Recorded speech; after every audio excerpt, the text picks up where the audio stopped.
नमस्कार दोस्तों। आज के वीडियो में चर्चा करेंगे पब्लिक ट्रस्ट डॉक्ट्राइन की। पब्लिक ट्रस्ट ट्रस्ट डॉक्ट्राइन की जहाँ तक बात है, इसको समझने का प्रयास करेंगे इस टर्म को, जो कि अक्सर यूज़ की जाती है बहुत सारे इसका यूज़ किया गया है बहुत सारे कोर्ट डिसीजन में, स्पेशली हाई कोर्ट और सुप्रीम कोर्ट के डिसीजन जो आए थे related to various environmental issues. तो ऐसे ही दो इशू मैं डिस्कस करूंगा, और उन इश्यूज के माध्यम से, एनवायरमेंटल इश्यूज के माध्यम से जो कोर्ट के डिसीजन थे उनसे से समझने का प्रयास करेंगे कि पब्लिक ट्रस्ट डॉक्ट्राइन क्या है। तो without making any further delay अपन चलते हैं पावर पॉइंट प्रेजेंटेशन पे और इसको समझने का प्रयास करते हैं।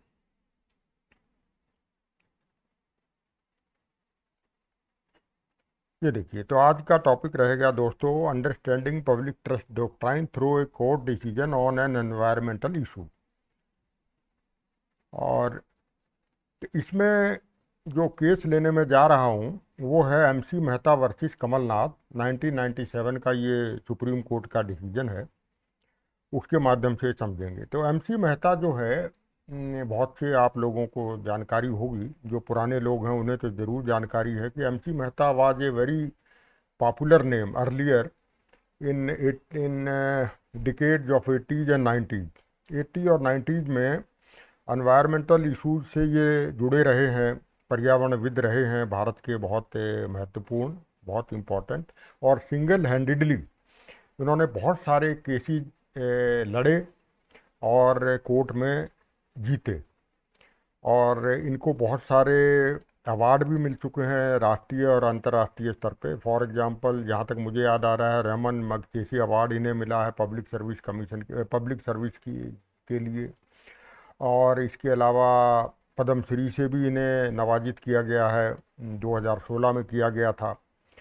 और इसके अलावा बहुत सारे अवार्ड इन्हें एनवायरमेंटल एरिया में वर्क काम करने के लिए मिल चुके हैं, नेशनल और इंटरनेशनल लेवल पे। तो उन्हीं का ये केस था, एमसी मेहता वर्सेस कमलनाथ।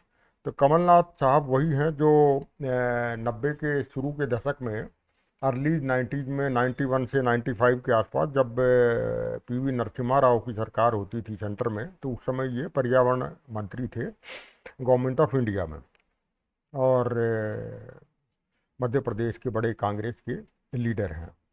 तो उन दिनों इंडियन एक्सप्रेस में 95 96 के आसपास ये इंडियन एक्सप्रेस में एक खबर छपी थी, और उस खबर का सुप्रीम कोर्ट ने सुओ मोटो कॉग्निजेंस लिया था। तो खबर क्या थी?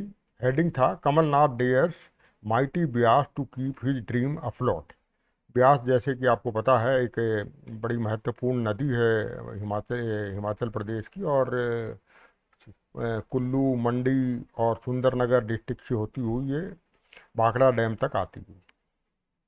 तो ये खबर छपी, और इस खबर का इस बात से ताल्लुक था कि relevant portion of the news item ये था, Kamal Nath family has direct links with a private company Span Motors private limited. यानी कि स्पैन मोटर्स प्राइवेट लिमिटेड से ये कमलनाथ श्री कमलनाथ जी की फैमिली की ये एक फर्म थी, स्पैन मोटर्स प्राइवेट लिमिटेड। और इस स्पैन मोटर्स प्राइवेट लिमिटेड का एक रिजॉर्ट था, span resort for tourist in Kullu valley. और इस स्पैन रिजॉर्ट ने एक और अनदर वेंचर फ्लोट किया, स्पैन क्लब। और इस स्पैन क्लब ने अनक्रोच कर लिया लगभग 27 बीघे गवर्नमेंट लैंड, जिसमें कि ज़्यादातर फॉरेस्ट लैंड थी। And this forest land was later regularized and leased out to company on 11/4/94। 94 अप्रैल में ये इसको रेगुलराइज कर दिया गया, क्योंकि कमलनाथ साहब उस समय पर्यावरण मंत्री थे, और फॉरेस्ट कंजर्वेशन एक्ट 1980 में ये प्रोविज़न है कि आप कुछ पेनल्टी लगा करके, जुर्माना लगा करके उस लैंड को यूजर एजेंसी को दिया जा सकता है। हालांकि ये दिया नहीं जाना चाहिए था, नियमों के खिलाफ था, लेकिन कर दिया गया बिकॉज ऑफ इन्फ्लुएंशियल पर्सनैलिटी। तो एट दैट टाइम कमलनाथ साहब वाज मिनिस्टर एमओईएफ। उस समय एमओईएफ बोला जाता था, ministry of environment and forest. Climate change जो शब्द है ये बाद में एडिशन किया गया 2010 के बाद। तो मोटा मोटा निचोड़ ये है कि 27 बीघे ज़मीन जो है एक मामूली पेनल्टी लगा करके स्पेन क्लब को, जो कि स्पेन मोटल्स का ही एक हिस्सा था, उसको दान में दे दी गई। दान ही बोला जाएगा क्योंकि वर्चुअली फ्री ऑफ कॉस्ट सरकारी प्रॉपर्टी यानी कि सरकारी जंगल ज़मीन कंपनी को दे दी गई। तो फिर क्या हुआ उसके बाद? River Beas change its course and engulfed span club and lawns washing them away.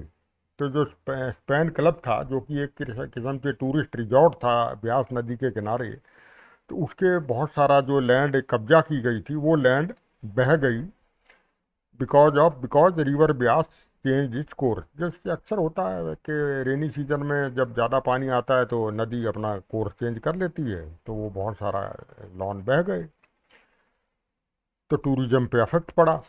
तो उस समय क्या हो रहा, फिर 5 महीने तक लगातार, बहुत लंबा पीरियड होता है, bulldozers and earth movers have been working day and night to change the course of river. वहाँ पे हैवी अर्थ मशीनरी लगा दी गई जिसमें बुलडोजर और अर्थ मूवर शामिल थे। रात और दिन वो उन्होंने काम किया और ताकि उस नदी का कोर्स चेंज किया जा सके। उस समय, ये 96 की बात है, आज से करीबन 25-26 साल पहले, उस समय हैवी अर्थ मूवर का रेट था ₹2000 पर आवर, जो कि आजकल लगभग 15 से 20 गुना ज़्यादा है। आज की डेट में इसका दाम होगा 30,000 पर आवर की कम नहीं होगा। और 4 earth mover and bulldozers they were charging ₹650 to 850 per hour, ये भी आज 10 गुना से कम नहीं होगा। 8,000-9,000 रुपया पर आवर के हिसाब से आज का रेट होगा ये। और 35 tractor trolleys were working day and night for 5 months। तो ये तो हो गया जो अखबार में खबर छपी इंडियन एक्सप्रेस में। अब उस खबर के रिस्पांस में messrs span motels and private limited SMPL का क्या रिप्लाई था?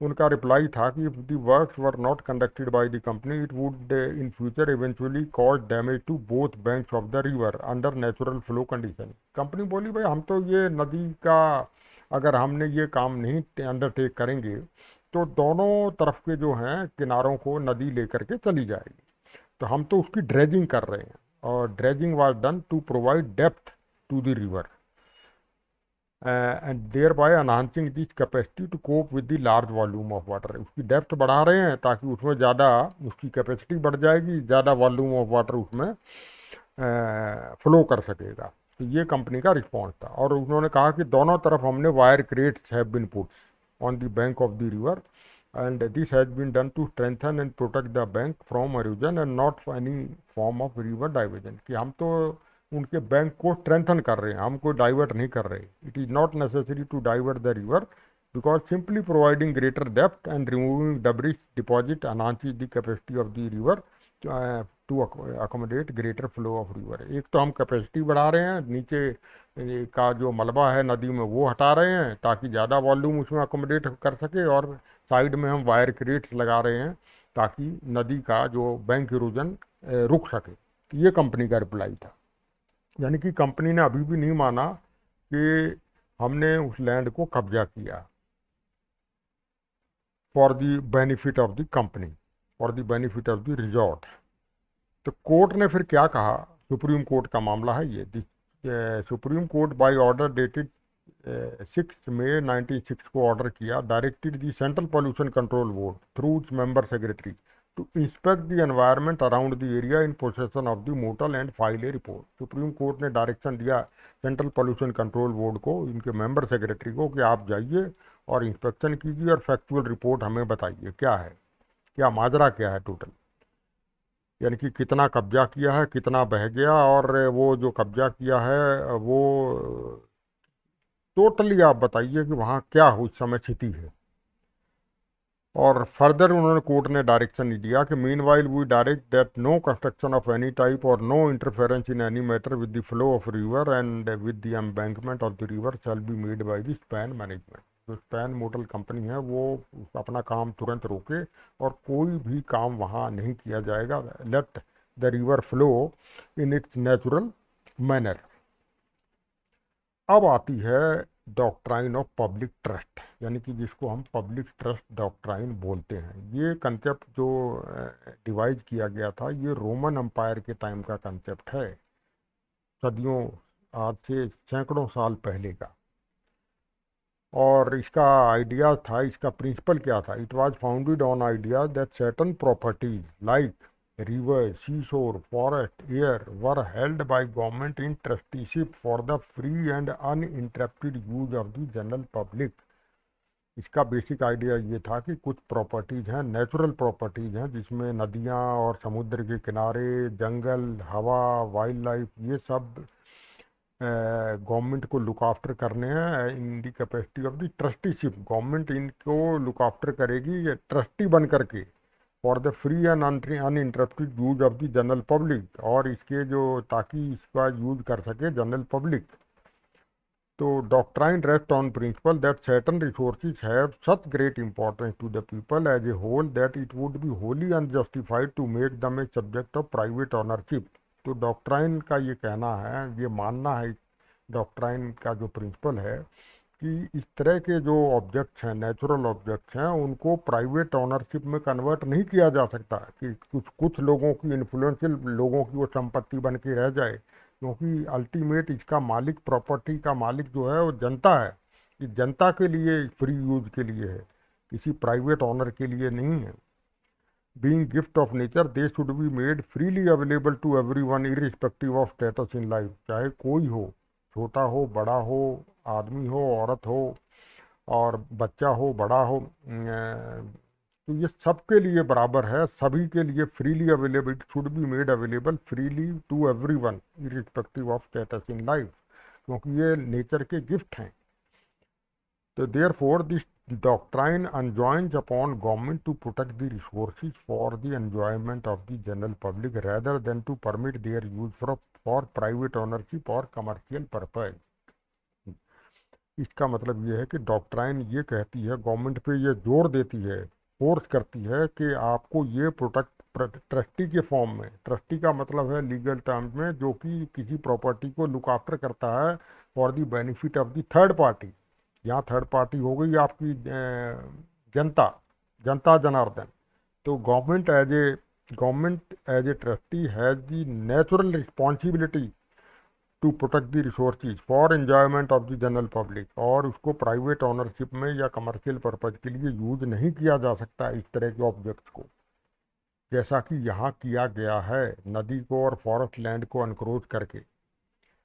Court observed in ruling that public trust doctrine was part of the law of the land।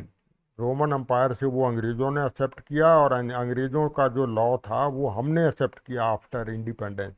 तो कोर्ट ने कहा कि पब्लिक ट्रस्ट डॉक्ट्राइन जो है, इससे भारतवर्ष के लॉ का एक हिस्सा है, और प्रायर अप्रूवल जो MOEF ने ग्रांट किया था, ministry of environment forest vide their letter dated 24/11/93, and the lease deed किसने दिया था? हिमाचल प्रदेश स्टेट गवर्नमेंट ने, dated 11/4/94 in favour of messrs span motel are quashed. तो उसको निरस्त कर दिया मंत्रालय, जो मंत्रालय ने रेगुलराइज करने का ऑर्डर दिया था, फॉरेस्ट लैंड जो कब्जा की गई थी उसको भी निरस्त कर दिया, कैंसिल कर दिया, और जो लीज डीड दी गई थी हिमाचल प्रदेश गवर्नमेंट के माध्यम से, वो भी स्पैन मोटल्स के अगेंस्ट कैंसिल कर दी गई। तो lease granted to motel for 27 bighas and 12 biswas. Himachal Pradesh में जनरली बीघाज में लैंड होती है, और एक बीघा में लगभग 20 बिस्वा होते हैं। तो 27 बीघा और 12 बिस्वाज का जो लैंड इनको दी गई थी मोटल को, वो कैंसिल कर दी गई। Himachal Pradesh government was directed to take over the land and restore to original condition. Direct किया गया कि आप लैंड को कब्जे में लीजिए और कंपनी से हटा लीजिए इसको, ये डीड जो है निरस्त की जाती है। और नीरी है national environmental engineering research institute, Nagpur का एक सेंट्रल गवर्नमेंट का इंस्टीट्यूट है CSIR का। वो NEERI was asked to assess the cost likely to be incorporated for reversing the damage caused by motel to the environment ecology of the area. उस span motel की वजह से जो लोकल इकोलॉजी को डैमेज हुआ, एनवायरनमेंट को डैमेज हुआ उसको कॉस्ट को असेस किया जाए नीरी के माध्यम से। National environmental engineering research institute उसको असेस करेगा, कितना डैमेज किया गया है उसको रुपीज़ की टर्म में कन्वर्ट करेगा ताकि वो कॉस्ट रिकवर की जा सके कंपनी के द्वारा, कंपनी के माध्यम से। Court further ordered that motel shall construct a boundary wall at a distance of not more than 4 metre from main building of the motel toward the river Beas। Court ने कहा कि मात्र 4 metre की आपको जगह दी जाती है, परमिशन दी जाती है, वहाँ पे आप अपने मेन बिल्डिंग से 4 मीटर की पर बाउंड्री बनाइए और वॉल बनाइए परमानेंट, और उसके बाद जितना एरिया बच जाता है वो गवर्नमेंट का है, जनरल पब्लिक का एरिया है, फॉरेस्ट एरिया है, उसमें आप मत जाइए। And boundary should be on area of motel covered by lease dated 2981। 81 से वहाँ वो कब्जा करके बैठे थे, बस वहीं तक आपको रहना है। Motel shall not encroach, cover, utilize any part of the river basin. The said boundary wall shall separate the motel building from the river basin। यानी कि वो रिवर बेसिन को खाली करो आप। एंड ये भी ध्यान रखना है कि motel shall not discharge untreated effluent to the river। River में जो मोटल से पॉल्यूटेड वाटर निकलेगा, सीवेज वगैरह, उसको ट्रीट करेंगे, प्रॉपर ट्रीटमेंट। और Himachal Pradesh pollution control board was directed to inspect the plant set up by the motel। Treatment plant उन्होंने लगाया है कि नहीं, और उनके खिलाफ एक्शन लीजिए अगर जो एफ्लुएंट जो हैं they are not conforming to the prescribe standard. तो ये अभी आपको समझ आ गया होगा कि पब्लिक ट्रस्ट डॉक्ट्राइन जो कि कोर्ट ने यहाँ ये जिसको अकाउंट फॉर किया, पब्लिक ट्रस्ट डॉक्ट्राइन का हवाला दिया सुप्रीम कोर्ट ने अपने डिसीजन में। तो उन्होंने मोटी तौर पर ये कहा कि public trust doctrine is a part of the law of the land.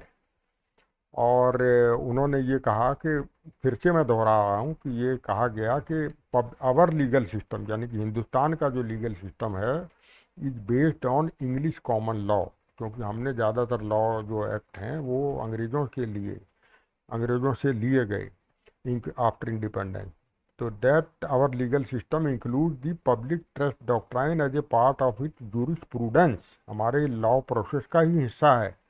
The state is the trustee of all natural resources. जितने नेचुरल रिसोर्सेज हैं, चाहे जंगल हों, वाइल्ड लाइफ हो, पहाड़ हों, आपके सी शोर हों, या आपका वेटलैंड हैं, लेक्स हैं, these all natural resources. State is the trustee of all these natural resources which are by the nature meant for public use and enjoyment। and as a trustee, state is under a legal duty to protect the natural resources। Trustee के तौर पे state की ये नैतिक जिम्मेदारी है natural resources को protect करना। ऑनर नहीं है स्टेट, ट्रस्टी है। And these resources are meant for public use, they can not be converted into private ownership. जैसे यहाँ प्राइवेट ऑनरशिप में कन्वर्ट कर दिया गया था सरकार के माध्यम से, स्टेट गवर्नमेंट भी वहीं फेवर कर रही थी मैं उस रिजॉर्ट को, और सेंट्रल गवर्नमेंट भी फेवर कर रही थी कि आप इस पर कब्जा कर लीजिए, नॉमिनल पे कॉस्ट पे कर दीजिए और ये आपकी प्रॉपर्टी हो गई। तो इसलिए ये कोर्ट ने निरस्त कर दिया, ये कहते हुए कि भाई public trust doctrine is a part of the law of the land and under public trust doctrine this type of encroachment is not can not be allowed. तो ये था कंसेप्ट दोस्तों पब्लिक ट्रस्ट डॉक्ट्राइन का, इसको कि court ने यहाँ अपने डिसीजन में इस्तेमाल किया, डॉक्ट्राइन ऑफ पब्लिक ट्रस्ट। और ये जो डॉक्ट्राइन ऑफ पब्लिक ट्रस्ट है, इसका मेंशन सुप्रीम कोर्ट ने एक और इम्पॉर्टेंट डिसीजन है जो कि 96 के आसपास आया था, 97 के आसपास आया था, TN Godavarman versus union of India. बहुत इंपॉर्टेंट फॉरेस्ट मैनेजमेंट का जहाँ तक बात है, forest administration and forest management in India, तो ये सबसे इम्पॉर्टेंट केस है जिसको कि दी फॉरेस्ट केस ऑफ इंडिया भी कहा जाता है। ये भी मैंने वीडियो डिटेल में डाला हुआ है अपने यूट्यूब चैनल पे 1 महीना पहले। आज मैं ये जुलाई के पहले हफ्ते में ये वीडियो बना रहा हूँ पब्लिक ट्रस्ट डॉक्ट्राइन पे। तो लगभग 1 महीना पहले मई के आखिर में मैंने ये वीडियो आपके लिए TN Godavarman versus union of India मैंने डाला हुआ है, अगर नहीं देखा है तो उसको भी आप देख सकते हैं। इन दोनों केसेज में MC Mehta versus Kamal Nath 1997 and TN Goda Varman versus union of India 1997, इन दोनों केसेज में honourable supreme court of India ने पब्लिक ट्रस्ट डॉक्ट्राइन को मेंशन किया है। तो ये था वीडियो आज का। दोस्तों, अगर आपको पसंद आया हो तो इसको लाइक कीजिए, शेयर कीजिए और चैनल को सब्सक्राइब कीजिए। इस तरह की वीडियोज मैं अक्सर डालता रहता हूँ, which are generally meant for the benefit of the not only common public but also mainly for the candidates who are appearing for various competitive exams। और ये प्रेजेंट टॉपिक तो लीगल कैंडिडेट्स के लिए भी है जो लॉ की पढ़ाई कर रहे हैं या लॉ के एग्ज़ाम दे रहे हैं कम्पिटिटिव, या फिर जो UPSC के एग्ज़ाम दे रहे हैं, क्योंकि पब्लिक ट्रस्ट डॉक्ट्राइन जो है ये एक बहुत कॉमन टॉपिक है जो कि किसी भी जनरल नॉलेज के एग्ज़ाम में जो कि UPSC के हों या स्टेट पब्लिक सर्विस कमीशन के द्वारा कंडक्ट किए गए हैं, उसमें ये पूछा जा सकता है। और ये ऐसे के तौर पे भी एनवायरमेंटल मैटर्स में पूछा जा सकता है। तो आज के वीडियो में इतना ही दोस्तों, विदा लेता हूँ। नमस्कार।